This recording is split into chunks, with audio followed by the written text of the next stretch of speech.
주 안에서 다시 만나 뵙게 돼서 너무 반갑습니다. 반갑습니다. 네.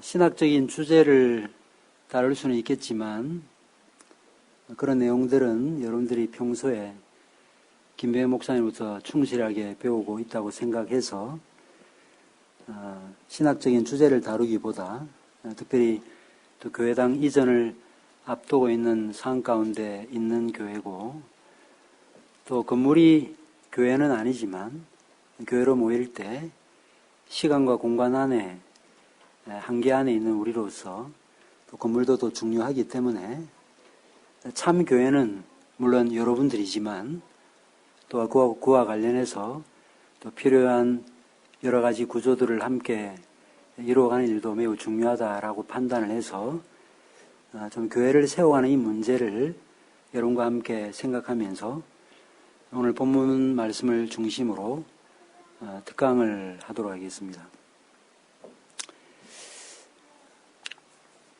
여러분들이 배우신 바대로 교회는 건물이 아니죠. 너무나 잘 아는 내용입니다. 그래서 우리 제가 어릴 때만 해도 예배당이라고 불렀습니다. 옛날 교회당들 보시면요.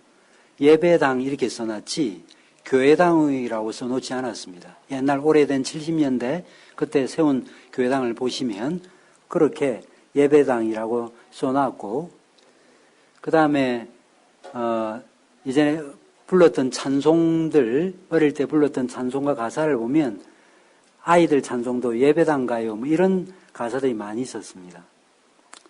그런 면에서 교회는 분명히 건물은 아니지만 그런데 성경을 읽어보면 교회를 세우는 과정을 마치 집을 세우는 건축물을 세워가는 과정으로 묘사하고 있다는 것을 기억할 필요가 있습니다. 내가 지혜로운 건축자와 같이 다른 터를 닦아두지 아니하고 그리스도의 터 위에 교회를 세운다라고 말했던 사도 바울의 그 고린도전서 3장 10절 이하의 말씀도 그렇고 또 디모데전서 3장 15절에 교회를 가리켜 진리의 기둥과 터라고 말했죠. 그런 차원에서 교회를 이루는 것이 건축물을 이루는 것은 아니지만 건축물을 이루는 것과 관련되어 있다. 매우 밀접한 관련을 갖고 있다는 것이 성경이 우리에게 말하는 바죠. 그래서 출애굽기를 읽어보시면 성막을 만들 때도 부살렐과 오홀리압이라고 하는 이 두 사람을 통해서 공교롭게 성막을 만들어가는 것을 보게 되죠. 그런 차원에서 제가 말씀드리고 싶은 것은 교회를 세워가는 일과 관련해서 어떻게 설계하고 어떻게 건물을 이루어가는가에 대해서 우리가 좋은 힌트를 얻을 수 있다 하는 것입니다. 그런데 교회는 건물이 아니라 사람이기 때문에 사실은 사람이 제일 중요하지 않습니까?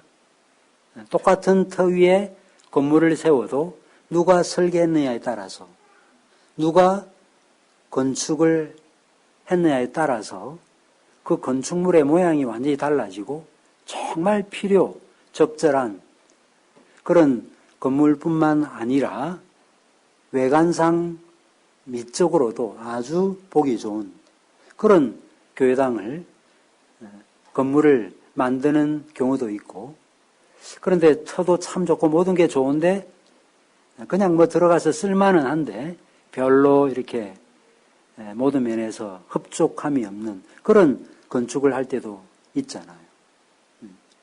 그런 면에서 제가 오늘 로마서 16장을 좀 가지고 어떻게 좀 교회를 이루어가야 될 것인가에 대해서 말씀을 드리려고 합니다. 제일 중요한 것은 터전이죠. 기초죠. 그래서 그리스도가 교회 터전이라는 사실을 우리가 너무나 잘 알고 있고 그 내용이 고린도전서 3장 10절 11절 이하의 내용이고 또 우리는 에베소서 4장 11절 이하를 통해서 사도와 선지자들의 터 위에 서 있는 교회라는 이 표현을 통해서 결국 이제 교회가 사도적 복음 위에 기초하고 있다는 사실을 알 수 있습니다. 그러나 우리 주님께서 내가 이 반석 위에 교회를 세우겠다라고 말할 때 이 반석은 사도 베드로가 아니죠. 그 반석은 곧 사도 베드로의 신앙 고백이라고 배우셔야 될 것입니다. 그러나 여기서 우리가 주의해야 될 것은 신앙 고백이라고만 보시면 안 돼요. 신앙 고백은 누가 합니까? 신자가 합니다. 그죠? 이를 내게 알게 한 이는 혈육이 아니요 하늘에 계신 내 아버지시라고 말씀하지 않았습니까? 그런 면에서 신앙 고백이 중요한데 그 신앙 고백을 신앙을 고백하는 사람과 분리시킬 수 없다는 것입니다. 그런 면에서 교회를 세우는 일과 관련해서 매우 중요한 역할과 책임을 감당하는 사람은 바로 사람이죠. 따라서 우리가 교회를 이룰 때 시멘트도 사용이 되고 철근도 사용이 되고 나무도 사용이 되지만 건축물은 그렇게 그런 것을 가지고 재료를 가지고 교회당을 건축할 수 있지만 참 교회는 무슨 나무나 시멘트나 철근으로 교회를 세우는 건 아니거든요. 결국은 교회를 이루는 가장 중요한 이 부속물, 가장 중요한 재료, 그것은 곧 사람이라 할 수 있습니다. 결국은 사람이 좋아야 제대로 된 교회를 이룰 수가 있는 것이죠.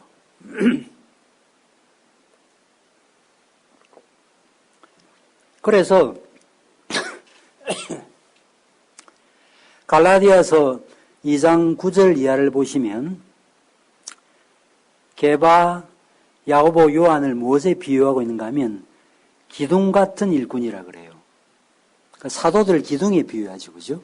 어떤 때는 기초에 비유했다가 어떤 때는 기둥에 비유하기도 합니다. 그러니까 교회는 기본적으로 사도적 복음 위에 기초하고 사도적 복음이 교회를 세우는 기둥이라는 사실은 우리가 두말할 여지가 없습니다. 이런 부분들은 여러분들이 너무나 잘 알고 계시는 것으로 제가 이해하고 그것을 전제로 그럼 우리가 교회를 이루는 구성원으로서 우리 자신이 교회인데 싱클레어 퍼거슨이 우리가 교회다 그런 책을 썼잖아요.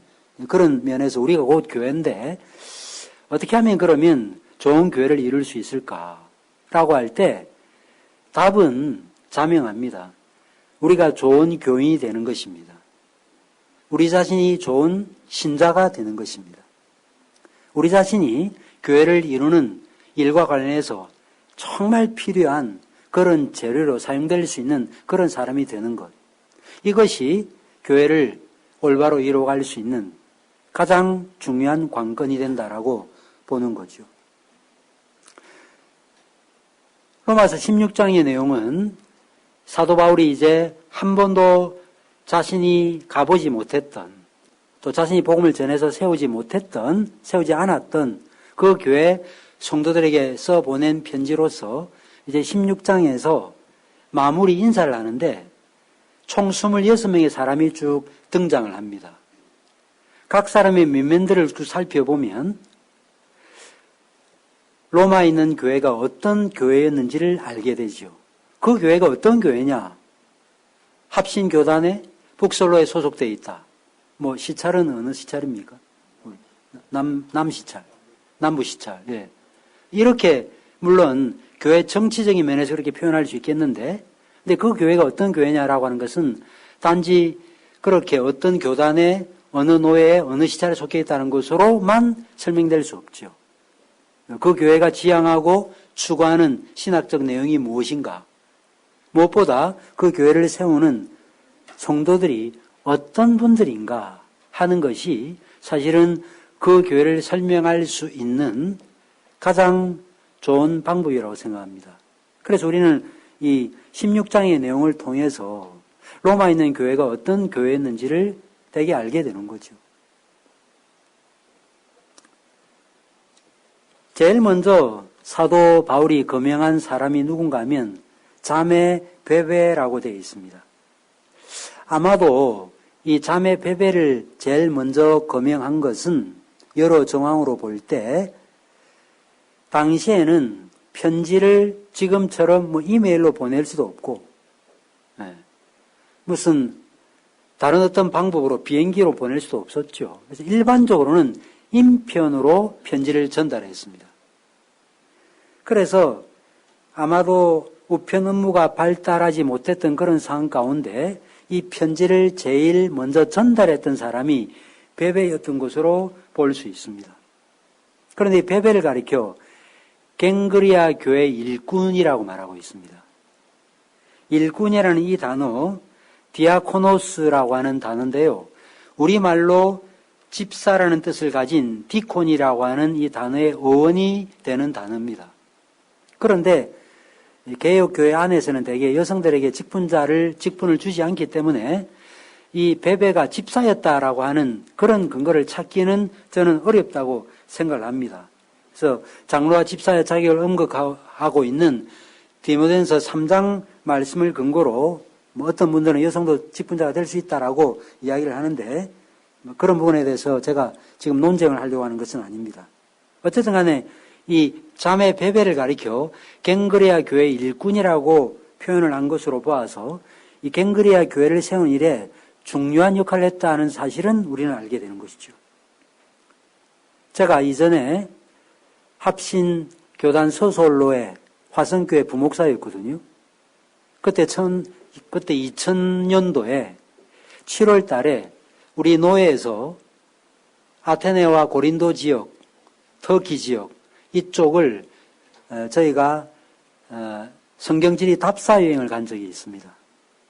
그때 갱그리아에 가봤거든요. 항구 도시예요. 고린도까지 한 10km 정도 떨어진 항구 도시입니다. 그런데 그 교회 자매 베베가 일꾼으로 있었다는 것입니다. 어떤 역할을 감당했을까? 항구 도시니까 사람들의 출입이 잦았겠죠. 아마 순회 설교자들도 전도자들도 왔다 갔다 했을 것입니다. 오늘처럼 시간 딱 맞춰서 항구에 나가면 바로 자신이 가고자 하는 섬으로 갈 수 있는 그런 여건이 아니었죠. 며칠 대기해야 되고 때로는 배가 오다가 파선을 하면 갈 수 있는 상황이 못 돼가지고 상당 시간 동안 다른 배가 오기까지 기다려야만 되는 그런 일도 있지 않았겠습니까? 이런 상황 가운데 이 갱그리아 교회 일꾼이었던 이 베베가 아마 순회 전도자들의 안식처를 제공하기도 했고 그들의 필요를 채워줬던 것으로 볼 수 있습니다. 그래서 저희 교회, 저희 노예가 아니죠. 저희 합신교단의 한 교회가 필리핀에 선교센터를 지었는데 그 선교센터 이름이 뭐냐면 베베의 집이에요. 베베의 집. 이런 것들을 염두에 두고 지은 이름으로 보입니다. 그런데 이 베베를 지금 추천하면서 바울이 뭐라고 지금 말하고 있는가 하면 2절에 나타나고 있죠. 그에게 소용되는 바를 다 도와주라고 말하고 있습니다. 이 말은 그가 어떤 일에서 너희의 도움이 필요한지 너희가 도움을 줘야 되든지 간에 어떤 형태로든지 간에 그 여자가 그 자매 베베가 요청하는 것은 다 들어주라고 말씀하고 있습니다. 이 말은 바울이 얼마나 베베를 신뢰했는지를 알 수 있습니다. 제가 만약에 여러분 성도님 중에 한 분을 소개하면서 이분이 말하는 것은 다 들어주라 이렇게 말했다는 말은 이분이 교회를 잡아먹을 거니까 무조건 들어주라 그런 게 아니겠죠. 이분이 뭐라고 이야기하면 반드시 주의 뜻을 드러내고 그 뜻을 따라서 교인들을 이끌 것이니까 나는 신뢰한다. 그러니 이분의 말을 들으라. 제가 그런 뜻으로 아마 이분의 말은 다 들으십시오. 이렇게 권면하지 않겠습니까? 교회 안에 필요한 일꾼들이 이런 사람입니다. 그런데 이 베베에 대해서 또 뭐라고 말하고 있는가 하면 그가 나의 보호자가 되었다 그래요. 여기서 보호자가 되었다는 이 말은 우리 자녀들의 보호자라는 뜻으로서의 뜻이 아닙니다. 여기서 보호자라는 이 말은 그 당시에 유력한 사람이 있죠. 그 당시에 모든 면에서 상당한 권세나 힘이 있는 그런 사람을 가리켜 보호자라고 말했습니다. 베베가 그런 사람이었다는 것입니다. 저는 우리 솔리 데오 글로리아 교회 성도님들이 이 베베처럼 정말 신뢰할 수 있고 정말 교회를 위해서 모든 것들을 희생할 수 있는 그런 분들이 많아지기를 바랍니다. 오늘 본문에 보면 또 한 사람을 언급하고 있습니다. 아니, 한 사람이 아니죠. 한 부부를 언급하고 있습니다. 누굽니까? 네, 브리스가와 아굴라. 사도행전은 뭐 브리스길라라고 말을 하기도 하는데 아마 애칭으로 보이는데요. 브리스가와 아굴라. 이 사람을 언급하고 있습니다. 그런데 이 브리스가와 아굴라가 어떤 사람이었는가? 여기 보니까 사도 바울을 위해서라면 자기 목이라도 내놓은 사람이라고 말하고 있습니다. 이단 교주에 미친 광신도도 아니고 사역자를 위해서 목을 내놓다니 이런 생각을 혹시 가질 수 있을 분이 있을지 모르겠습니다. 그러나 우리가 하나님께 충성한다고 할 때 그 충성이 어떻게 드러납니까? 어떤 방식으로 드러납니까? 하나님께서 택하여 세우신 목사, 장로, 집사, 세우신 직분자들의 목양과 그들의 인도, 그들의 케어에 순복하고 필요하다면 자신의 목숨까지 내어놓는 이것이 어떻게 광신도들의 광신적 행위라고 폄훼할 수 있겠습니까? 그럴 수 없는 거죠. 우리 솔리데오 글로리아 교회가 정말 더 든든하게 서가기 위해서는 이런 브리스가와 아굴라 같은 일꾼이 많아져야 됩니다. 브리스가와 아굴라가 어떻게 만났는지는 사도행전 18장에 잘 나타납니다. 요즘 지금 보니까 사도행전 강해하고 계시는 것 같은데 여러분 너무나 잘 알고 계시죠? 로마로부터 온 브리스가와 아굴라를 만나게 되지요. 같은 업을 갖고 있다는 사실을 알게 되지요. 좋은 동료가 되지요. 그런데 이 브리스가와 아굴라가 어떤 사람이었는가? 단지 그냥 자신의 온 몸과 모든 재산을 다 바치는 이런 사람 정도가 아니었습니다. 브리스가와 아굴라가 아볼로라는 사람을 만나게 됩니다. 아볼로는 유대인으로서 구약에 능통한 사람이었습니다. 그런데 안타깝게도 요한의 세례만 알고 있다는 사실을 간파한 브리스가와 아굴라가 이 아볼로를 데려다가 복음의 도리를 가르치게 되죠. 이 아볼로라는 사람의 이름이 사도행전 이외에 또 어디에 등장합니까? 성경 퀴즈. 저희 교회가 지난주에 성경 퀴즈 대회 했거든요. 온 교가 다 모여서 재밌더라고요. 고린도전서 3장에 등장하죠. 나는 아볼로파다, 나는 게바파다. 그죠? 거기서 아볼로파다라고 말했다는 말은 아볼로는 물론 거기에 동의하지 않았겠지만 아볼로가 교회를 이루는 귀한 지도자가 되었다는 사실을 우리는 고린도전서를 통해서 알게 되죠.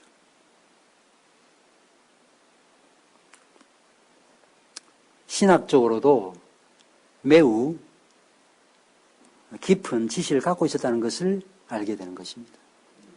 그래서 교회가 어떻게 세워지냐라고 말할 때 물질로도 세워집니다. 그런데 물질로 후원하는 게 그게 신앙의 표현이 아닌 게 아니에요. 우리가 물질로 후원해야 됩니다. 필요한 일입니다. 뒤에 쭉 나타나지만 브리스가와 아굴라의 경우도 마찬가지고요. 내 집에 있는 교회라는 표현이 있잖아요. 내 집에 있는 교회. 그 당시에는 요즘처럼 이렇게 뭐 수백 명씩 수천 명 아니 뭐 때로는 몇만 명씩 모이는 이런 건물을 갖고 있을 수가 없었습니다. 그래서 대개 그저 한 20, 30명 뭐 좀 크다면 글쎄 한 4, 50명 정도 이 정도 인원이 모이는 그런 교회였는데 대개 집에서 교회로 모였던 거죠. 저희 교회당에 오신 분도 와 보신 분 몇 분 계신데요. 저희 교회당도 좀 좁아가지고 제가 김회 목사님하고 아까 점심 식사하면서 이야기를 나누는데 저희도 어제 솔리데오 글로리와 교회만 계약한 게 아니에요. 저희도 계약을 했는데 농담입니다. 너무 진지하게 3층 40평짜리 저희 교회당 바로 맞은편 상가 임대 계약을 했습니다. 필요하면 그런 일이 필요하면 우리가 그런 일을 하는데 근데 그런 일이 그냥 맨입으로 되는 건 아니잖아요. 그죠? 보증도 필요하고 월세도 필요하고 그런 거 아니겠습니까? 그래서 그런 부분들도 필요하고 그 다음에 이처럼 신학적으로 잘 준비되어서 말씀을 가르칠 수 있는 이런 역할과 책임을 감당할 사람도 필요하다는 것이죠. 그런데 이 일에 앞장섰던 사람이 누구냐라고 말하면 아내 브리스가였어요. 남편 아굴라가 아니었습니다. 일반적으로 남편을 앞세우지 아내인 여자를 앞세우지 않습니다. 그런데 사도행전을 읽어보시면요. 6번 이분들의 이름이 등장하는데 4번 브리스가가 먼저 등장해요. 그 말은 브리스가가 본래 어떤 높은 지위를 갖고 있었던지 아니면 헌신도의 면에서 남편보다 더 큰 열심을 갖고 있었기 때문으로 볼 수 있는 거죠. 근데 이 브리스가가 남편 못지않게 성경에 대한 지식이 깊었습니다. 저는 선교단체에서 간사 생활을 했습니다. 먼저는 SFC라고 하는 고신교단에 속한 선교단체에서 간사 생활을 했고 그 다음에 예수전도단이라고 계획신학과는 좀 거리가 좀 멀지만 제가 한때는 거기에 깊이 심취해서 제가 DTS 훈련도 받고 DTS 간사도 했습니다. 그런데 이 YM, 이 전도단 안에 후원기관, 기도 모임 기관이 있는데 브리스길라회와 아굴라회예요. 아굴라회는 성인 남자들의 모임이고 브리스길라회는 성인 여성들의 모임이에요. 근데 제가 1990년에 학생들을 이제 아울리치로 보내놓고 전도단 간사들과 함께 태국과 말레이시아 이쪽에 선교 여행을 간 적이 있습니다. 근데 전도단 간사들은 자비랑 사역을 합니다. 무슨 선교 본부에서 얼마 한 20-30만이라도 내려주는 그런 일은 없어요. 자기가 후원자를 일으키고 자신이 자비량 사역을 해서 자신이 모든 생활비를 책임지도록 되어 있습니다. 그런데 어떻게 그 작은 돈으로 제가 공동생활도 했는데요. 공동생활할 때 한 달 피가 그때 한 3만 원인가? 그렇게 내면 한 달 동안 살 수 있어요. 3만 원만 내면 먹고 자는데 아무 지장이 없어요. 어떻게 그럴 수 있을까요?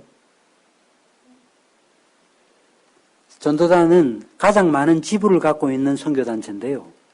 세계 곳곳의 지부마다 선교사들이 먹고 자고 쉴 수 있는 집들이 다 있는데 그 집들이 한두 채가 아니에요.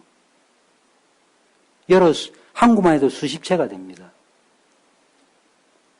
누가 내어놓았을까요? 바로 이 브리스길라와 아굴라회에서 후원한 거예요. 집을 내어놓은 것입니다.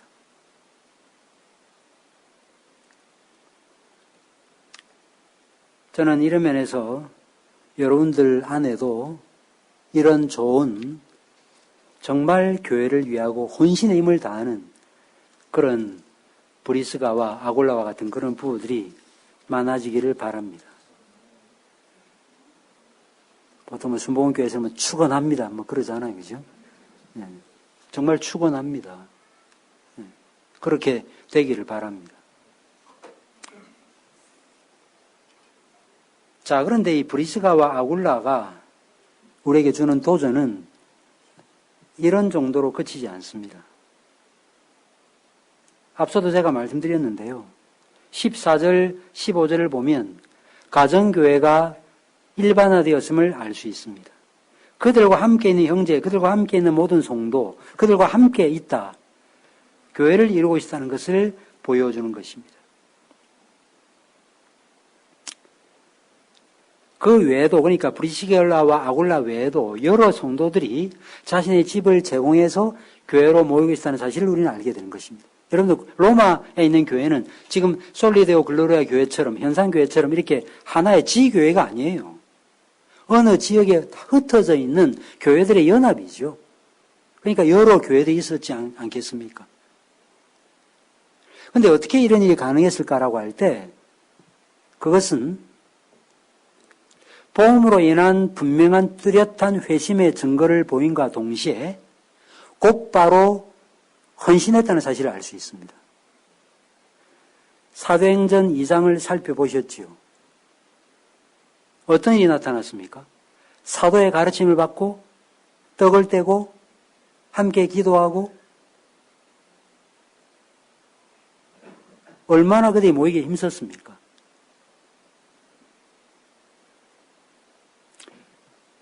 그리고 또 어떤 일이 나타나는가 하면 바나바라는 사람이 자신의 전 재산을 사도들의 발 앞에 두지요. 여기에 자극받아가지고 우리도 합니다. 그랬다가 죽임당한 우리 교회 교학생들 죽임당한 누구죠? 거짓말했던 네가 성령을 속였다 라고 말했던 아나니아와 삽비라 부부도 있었습니다. 제가 뭘 말씀드리고 싶은가 하면 일반적으로 헌신하면요 중직자나 하고 교회 오래 다닌 분들이나 헌신한다고 생각하는데요. 본래 초대교회의 모습은 그렇지 않았습니다. 옛날 우리 초대교회, 한국교회 성도들도 마찬가지였어요. 선생님들이 말씀을 전하고 복음이 들어가면요. 사람이 완전히 뒤집어집니다. 한 20년 됐나요? 예전에 가피플이라는 그 포털 사이트에 그 맨발 할아버지 이야기가 올라왔던 적이 있었습니다. 맨발 할아버지. 혹시 들어보셨습니까?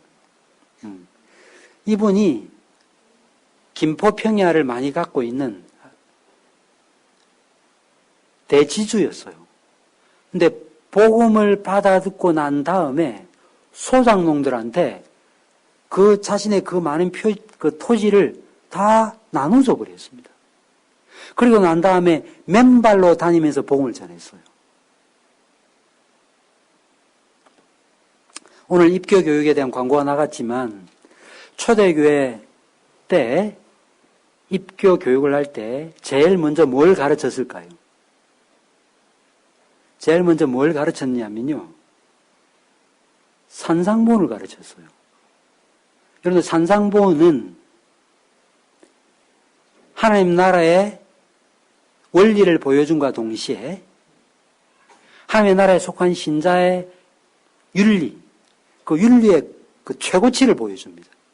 오른밤을 치면 왼밤도 돌려대고 속옷을 요구하면 해질 때는 반드시 돌려줘야 될 겉옷까지 그냥 주라. 오리를 함께 가자 그러면 심리를 가라고 말해요. 이것은 이상이 아닙니다. 이것은 실제예요. 원수를 사랑하라 실제예요. 피터 왈도파라고 들어보셨죠? 네? 왈도파 이야기. 거기에 그런 내용이 나옵니다. 종교경찰이 어느 날 왈도파를 추적하고 있었습니다. 왈도파가 도망을 가는데 추운 겨울이었어요. 그런데 이 종교경찰이 왈도파를 추적하다가 살얼음이 얼었던 호수 위에서 빠져 죽게 됐어요. 소리를 듣고 왈도파가 뒤로 돌아봅니다. 자신을 추기했던 사람이 얼음물에 빠져 죽게 생겼어요. 이 왈도파가 어떻게 한 줄 아십니까? 돌아가가지고 종교경찰을 건져주고 종교경찰이 이를 이상하게 생각했지만 이를 종교재판에 넘겨서 순교당했습니다. 복음은 혁명이라는 말로도 표현할 수 없을 정도로 우리의 삶을 완전히 뒤집어 엎어버리는 것입니다. 그게 복음이에요. 그래서 전전긍긍 이 정도 너무 그렇게 지나치게 믿지 마라. 너무 그러면 가정이 어떻게 된다 이러면서 수위 조절하면서 믿는 것은 복음이 아니에요. 복음은 자기 목숨까지 미워하는 최우선적 가치를 위해서 자신까지, 자기 자녀까지 내려놓는 그게 바로 복음이죠. 그게 아브라함의 신앙이죠. 그게 제자도입니다. 누구든지 나를 따라오려거든 자기 십자가를 지고 나를 쫓으라고 주님께서 말씀하지 않으셨습니까? 누가복음 9장 23절에서.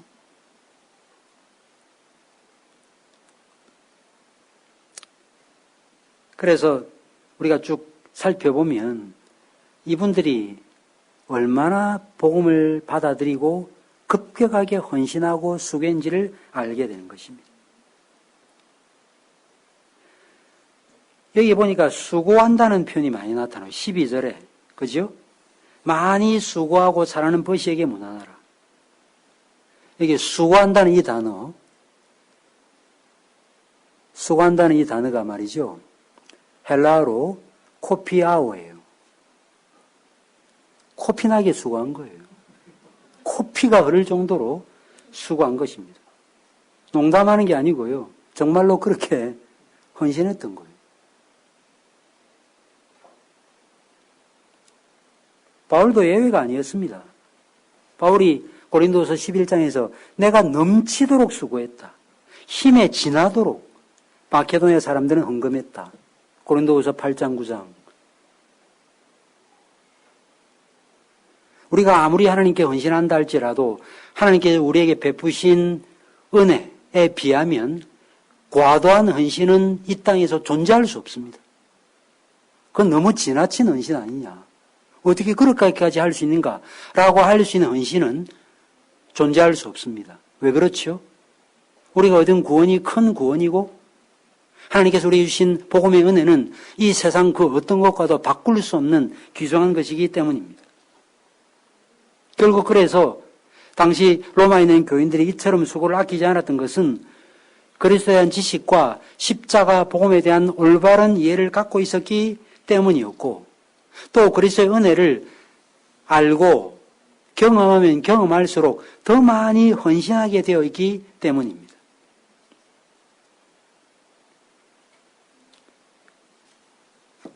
바울의 동역자들 중에는 안도로니고와 유니아도 있었다. 7절에 말씀하고 있습니다.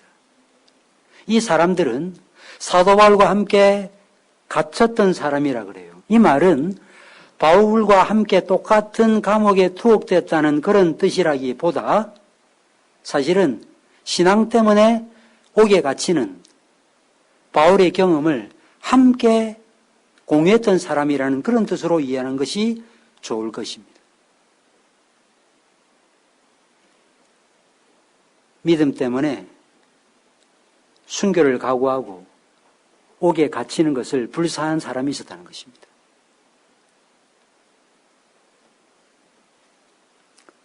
제가 이제 거의 4년이 되어가는 것 같은데요. 프랑스 위그노 답사 여행을 또 제가 간 적이 있습니다. 프랑스 위그노. 개신교도들 아시죠? 제가 그 곳을 쭉 살펴보면서 정말 우리 신앙의 선배들이 얼마나 극심한 박해를 받았는지를 박물관을 통해서 실제 건물을 통해서 또 수년 동안 옥에 갇혔던 그런 순교사화나 역사적 기록을 통해서 제가 그 사실을 다시 한 번 더 절감했습니다.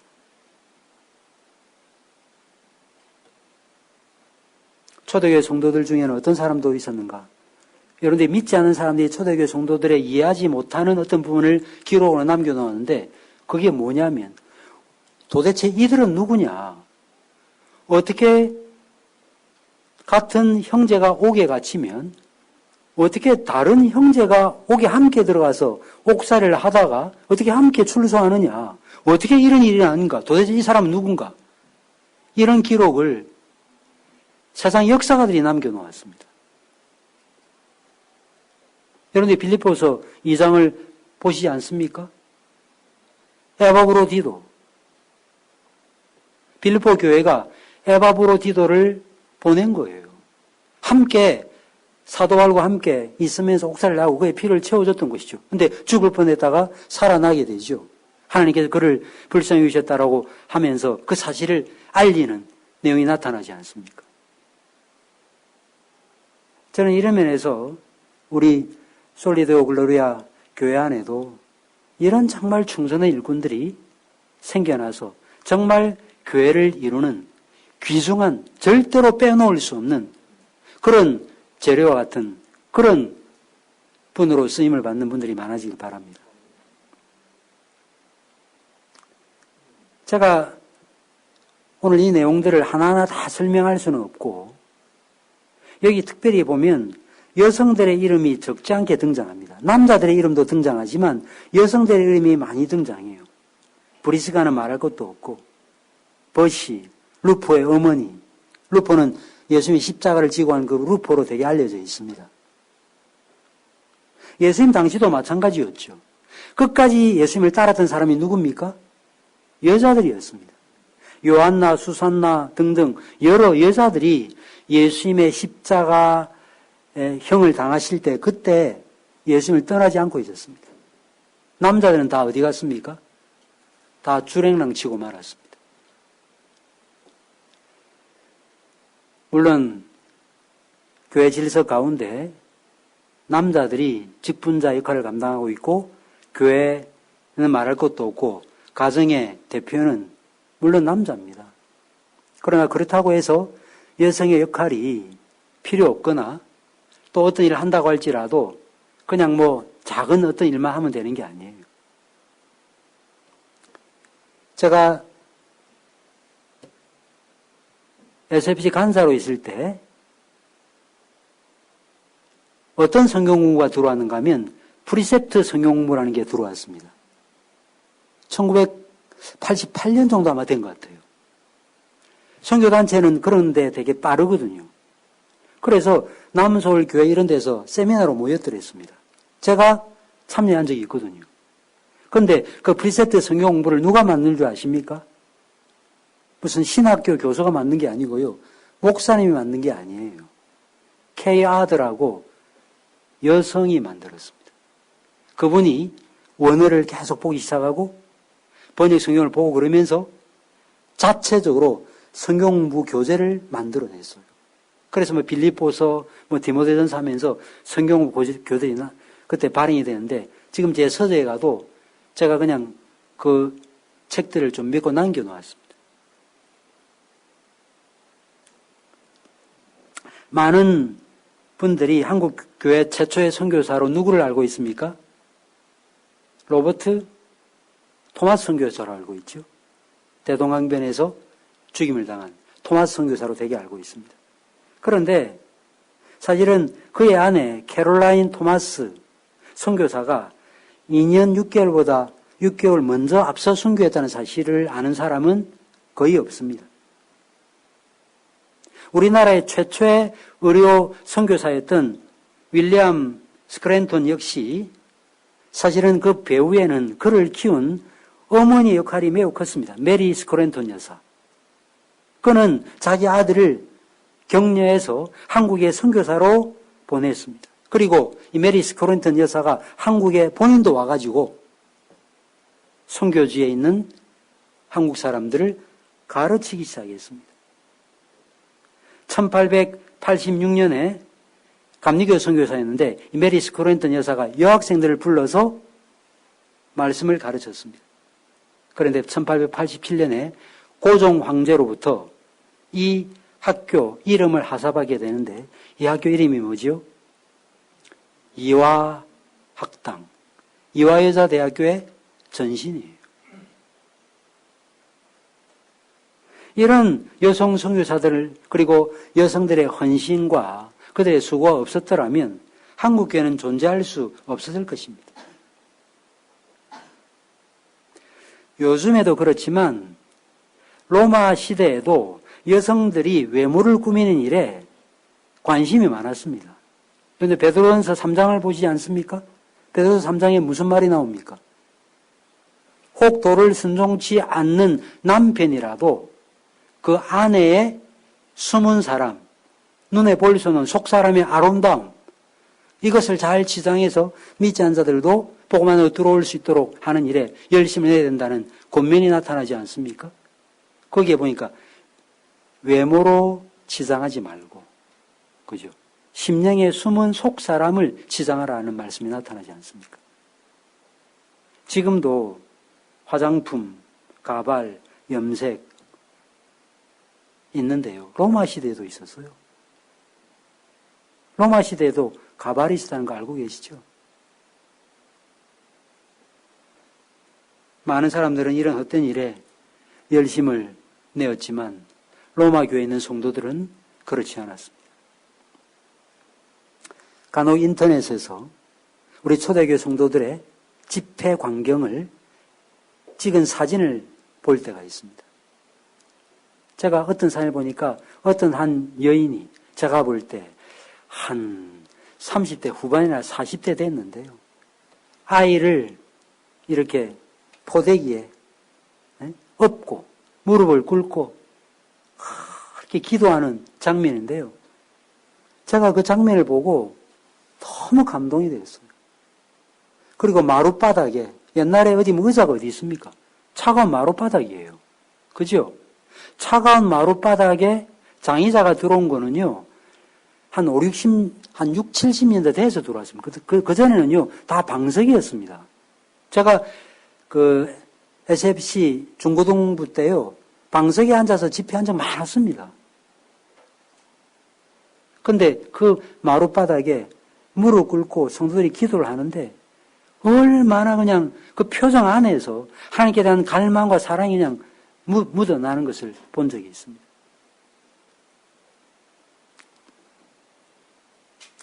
저는 우리 소울교회, 솔리데오 글로리아 교회, 줄여 소울교회가 정말, 소울교회 좋지 않습니까? 소울교회가 정말 그런 일꾼들이 많아지는 교회가 되기를 바랍니다. 저는 오늘 또 이 내용을 통해서 얻을 수 있는 교훈이 또 있다고 생각하는데요. 그것은 뭔가 하면 이 로마 교회 안에 다양한 계층, 다양한 인종의 사람들이 모였음에도 불구하고 아름다운 그리스도의 몸을 이루고 있었다는 것입니다. 유대인도 있고 이방인도 있고 천차만별의 사람이 다 있었습니다. 그리고 다 알 수는 없겠지만 아마도 암블리아, 우르바노 이런 것들은 그 당시 노예 이름이었던 것으로 보통 봅니다. 뿐만 아니라 로마 교회 교인 중에서는요, 헤롯 대제의 손자고 글라우디오 황제의 친구인 이 아리스토블로와 특별히 이 부자 나기수에 속한 권소들도 있었다라고 11절에 말씀하고 있습니다. 이 나기수는 글라우디오 황제의 총애를 받았는데 글라우디우스 황제가 죽자 자살한 사람입니다. 그런데 이 자살한 사람의 가정 안에 흩어지지 않고 복음의 은혜를 통해서 회복된 과정이 있었다는 사실을 알게 되는 거죠. 저는 목회를 하면서 우리 교우들 중에 어머님이 자살하는 그 광경을 직접 눈으로 보지는 못했지만 자살한 시체를 본 그런 성도임을 알고 있습니다. 또 어릴 때 어머니가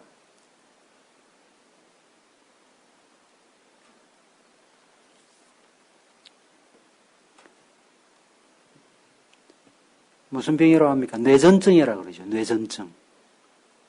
뇌전증으로 머리를 감다가 세숫대에 얼굴을 갖다 대시고 죽은 그 시체를 직접 본 분도 계세요. 일반적으로 한 가정에 자살한 사람이 생기면 통계적으로 한 서너 명의 자살자가 시간이 지나가면서 생긴다는 거예요. 자살은 모든 문제 해결책이 아닙니다. 자살은 모든 문제의 시작이에요. 이러면서 나기수의 가족, 자살한 나기수의 가족 중에 로마 교회 교인이 있었다는 이 말은 복음이 어떤 특징을 갖고 있다는 것을 보여주는 것입니까?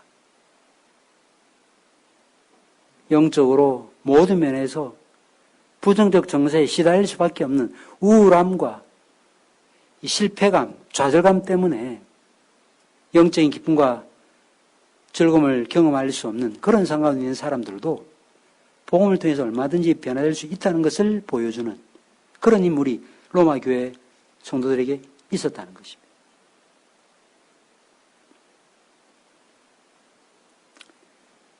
자, 그런데 이처럼 로마 교회는 다양한 인종, 계층, 신분의 사람들로 구성이 되었지만 서로 사랑하고 우애하는 교회였는데 3절, 7절, 9절, 10절 그리스도 안에서라는 표현이 나오고요.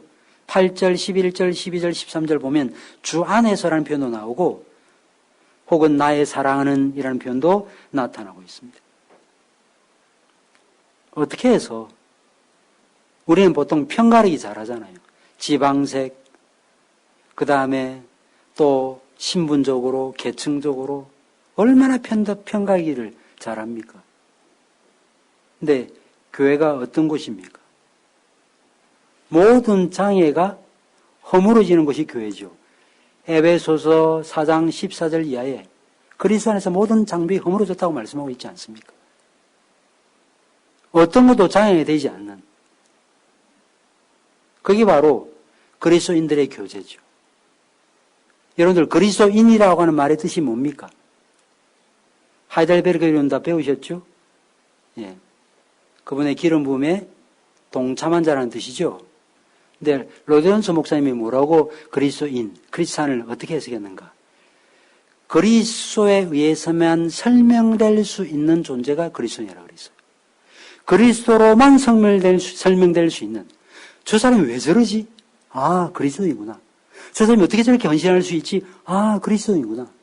그리스도로만 설명 가능한 신자가 그리스도인이에요. 어떻게 그럴 수 있었습니까? 어떻게 하나 될 수 있었습니까? 창세기 3장을 읽어보시면 인간이 타락하고 난 다음에 생긴 두 가지 중요한 부정적 정서를 언급하고 있습니다. 무엇입니까? 두려움과 수치심입니다. 두려워하여 숨었습니다. 복음은 무엇입니까?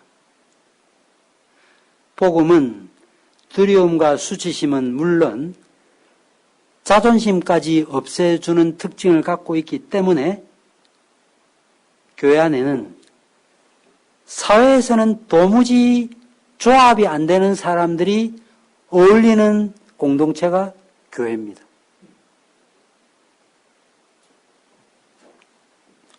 김배 목사님도 하성교회 함께 자고 사역을 한 경험을 갖고 있지만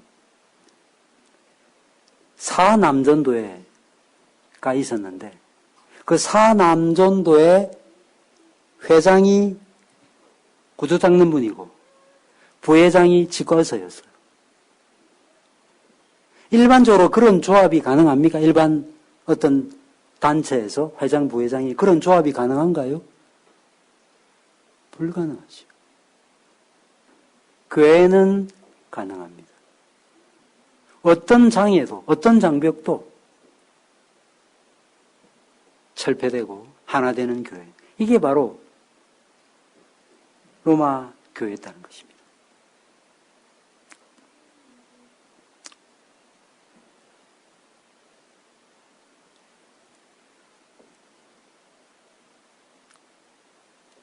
우리 여기서 또 한 가지 교훈을 받을 수 있습니다. 이런 헌신된 성도들의 섬김과 헌신은 언뜻 보면요, 바울 개인의 관심사처럼 보여요. 그죠?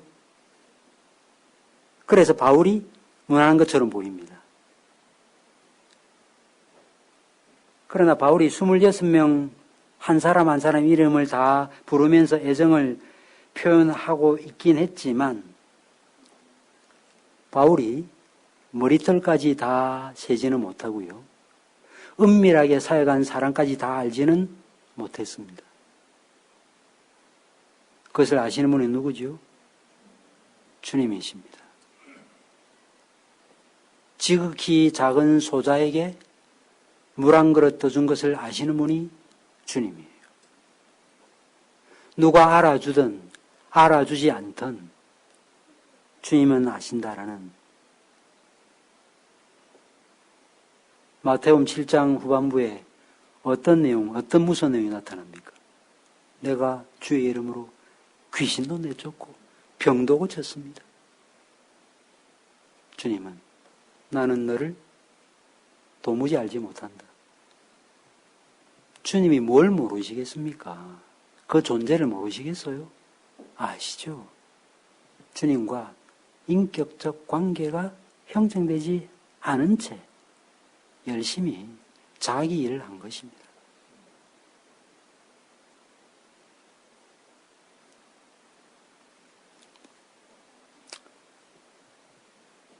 저는 마무리를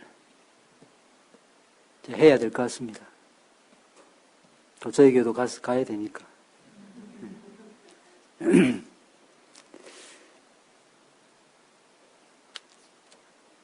우리는 교회를 이루는 일과 관련해서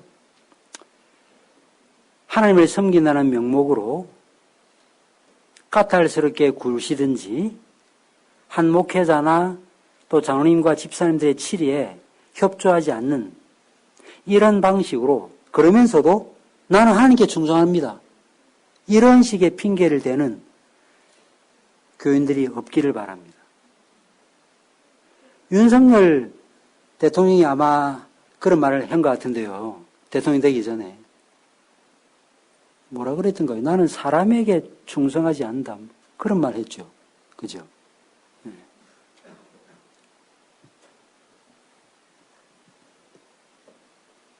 물론 우리는 사람에게 충성하는 사람은 아니에요.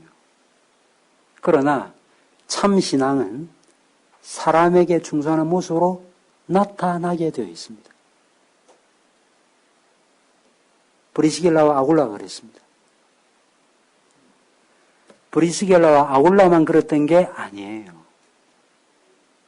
여러분들이 역대기를 보시면 사무엘 하에도 나타나지만 어느 날 다윗이 혼잣말처럼 이런 말을 한 적이 있습니다. 베들레헴 성읍을 지나가다가 누가 내 고향 베들레헴에 가서 우물물을 길어다 줄 사람이 있겠는가? 혼잣말처럼 말했죠. 그런데 이때 어떤 일이 나타났습니까? 다윗의 충성스러운 새 용사가 적진을 꿰뚫고 들어갔습니다. 그 당시 베들레헴은 블레셋의 지배를 받고 있었어요. 따라서 그 우물물을 길어다 줄 사람이 누가 있겠는가라는 이 말은 단지 목이 말라가지고 물 한 모금 먹고 싶다는 말이 아니었습니다. 하나님의 교회가 세상 나라의 압제와 지배 아래 있다는 그 사실 때문에 이것에 대한 안타까움의 표시로 그 우물물을 누가 떠서 나한테 갖다 줄 사람이 있겠는가라고 혼잣말처럼 말했는데 해달라고 말했던 게 아니에요. 그런데 가서 우물물을 떠왔잖아요. 저는 우리 솔리데오 글로리아 교회 교우들이, 특별히 직분자들이 이런 분들이 되기를 바랍니다. 누가 꼭 도와달라고 말하고 꼭 이렇게 해달라고 말해야 한번 협의해보자가 아니고, 물론 그런 절차가 필요합니다. 교회 정치 안에서. 근데 그렇게 하지 않아도 우리는 함께 하면서 압니다. 아, 저분이 일 때문에 어렵구나, 일 때문에 힘들구나, 이런 필요를 채워줘야 되겠구나 하는 걸 알아요. 그래서 어떻게 채워줘야 됩니까? 산상보훈의 말씀에서 나타나죠. 누구든지 남에게 대접을 받고자 하는 대로 대접하라 그래요. 그런데 누구를 대접할 때 어떻게 대접하시면 될까요? 내가 저 입장에 있었더라면 나는 어떤 대접을 기대했겠는가? 예를 들어서 추운 겨울날 비가 왔습니다. 혼박 젖었습니다. 덜덜 뜹니다. 그 사람을 내가 만약에 맞아 드리게 되었다라고 하면 내가 그 입장에 있을 때 뭘 기대했을까요? 따뜻한 물에 샤워를 하기를 바랄 것이고, 옷을 갈아입기를 바랄 것이고, 피곤해졌다면 따뜻한 차 한 잔 먹고 한숨 잤으면 하는 그런 마음도 가질 것이고, 그 다음에 허기가 지니 일어나면 맛있는 음식을 먹고 싶은 이런 마음을 갖지 않겠습니까? 그래서 어떻게 하라는 것입니까? 그렇게 대접하라는 거예요.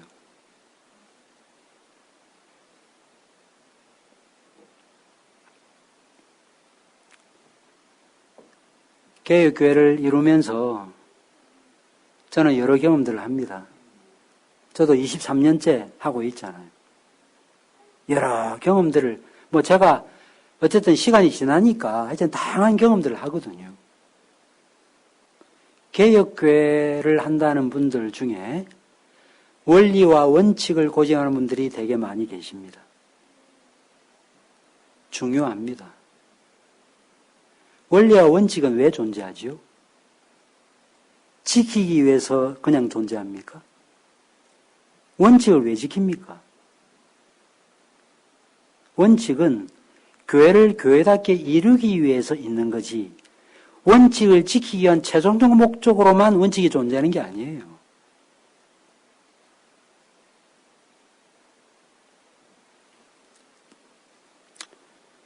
경직된 공동체 안에서 어떤 경우에 왜 저 사람은 저렇게 하는데 왜 저한테는 이렇게 합니까? 원칙이 안 맞습니다.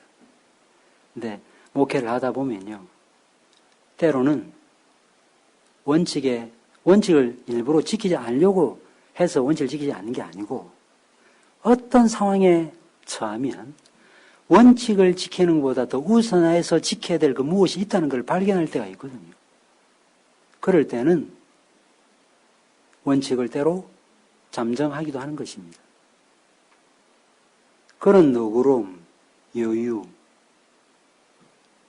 이것을 가지실 필요가 있습니다.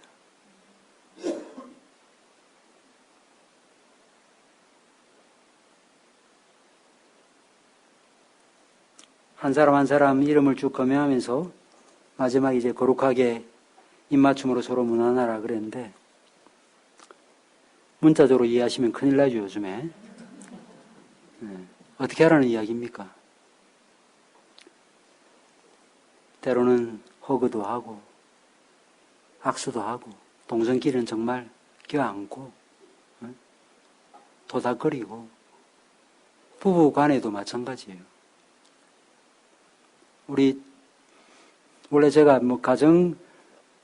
올해 가정이 달이라서 꼭 그런 건 아니지만, 제가 부부 특강을 한번 할까 이렇게 생각을 사실 했었는데, 우리 솔리데오 글로리아 교회 여러 형편들을 제가 헤아려서 제가 이 주제를 다루고 있습니다만은, 서로 이렇게 안아주고 등을 쓰다듬어주고 토닥거리고, 정말 수고한다, 정말 수고합니다, 나는 당신을 사랑하는데 때문에 사랑하지 않습니다, 섭섭할 수 있겠지만 그냥 당신이기에 당신이라서 사랑한다. 그게 언약적 사랑 아닙니까? 교회 안에도 마찬가지예요. 서로 돌아보고 문안하고 챙겨주고. 코로나를 겪으면서 어떤 가정이 그러더라고요. 코로나도 겪었고 저희 교회도 상해 있다가 온 한 가정이 있는데, 저희 교회를 이제 찾아오셔서 등록교인이 되셨는데, 부인이 자전거를 타다가 다리를 크게 다치셨어요. 근데 한 7개월 정도 어간 동안 단 한 주도 빼놓지 않고 반찬을 갖다 주는 것 때문에 큰 감동을 받았다고 어제 저한테 와서 고백을 하시더군요. 네, 정말 감사했습니다, 저도. 이렇게 반찬 봉사를 우리 여성들이 잘 했구나. 감사한 일이죠, 그죠? 이제 의정부 시대가 열립니다. 의정부 시대가 이제 열리는데, 저는 분명히, 제가 예언자는 아니기 때문에, 저의 경험에 비추어 볼 때, 아마 수적으로 도약할 수 있는 그런 기회가 되리라 믿습니다. 저희도 교회당을 옮겨 난 다음에, 사실 교세가 200% 성장했습니다. 그 당시 옮겨올 때 한 150명 정도 되는데, 지금 저희 교회가, 숫자가, 저희들은, 우리 솔리데오 글로리아 교도 마찬가지지만, 허수는 없습니다. 2~3명 정도 있을까 말까. 350명 정도 됩니다. 건물이 굳이 필요한가? 교회는 우리인데. 물론 교회는 우리 맞아요. 근데 여러분들 지금 어디에 계세요? 공간에 계시죠? 앉아 계시죠? 모여야 되지요? 예배 드려야 되지요? 에어컨도 필요하지요? 다 필요합니다. 그게 중요하지 않은 게 아니에요.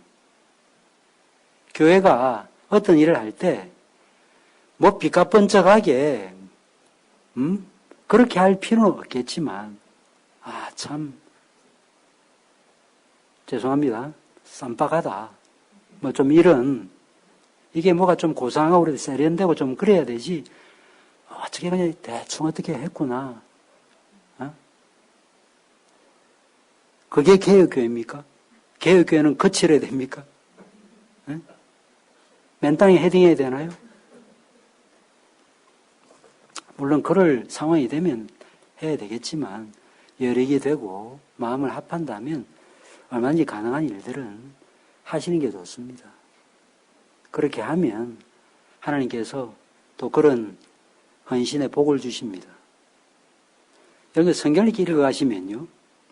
제가 말이 자꾸 길어지는데 요것만 하고만 마치겠습니다.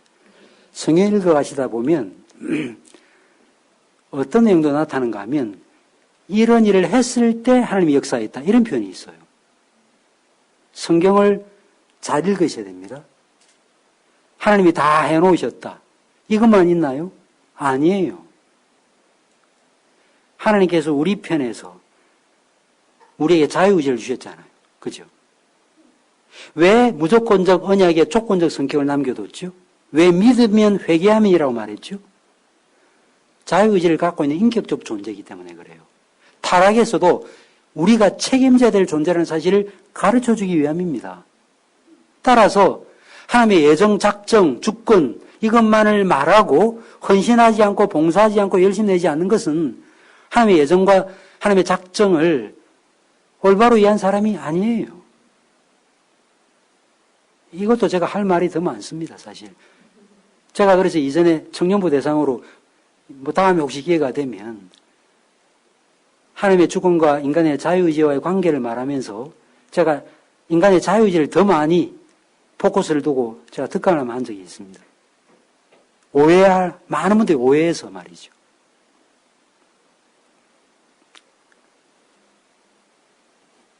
제가 이렇게 지금 마무리를 하지 못하는 이유가 있습니다.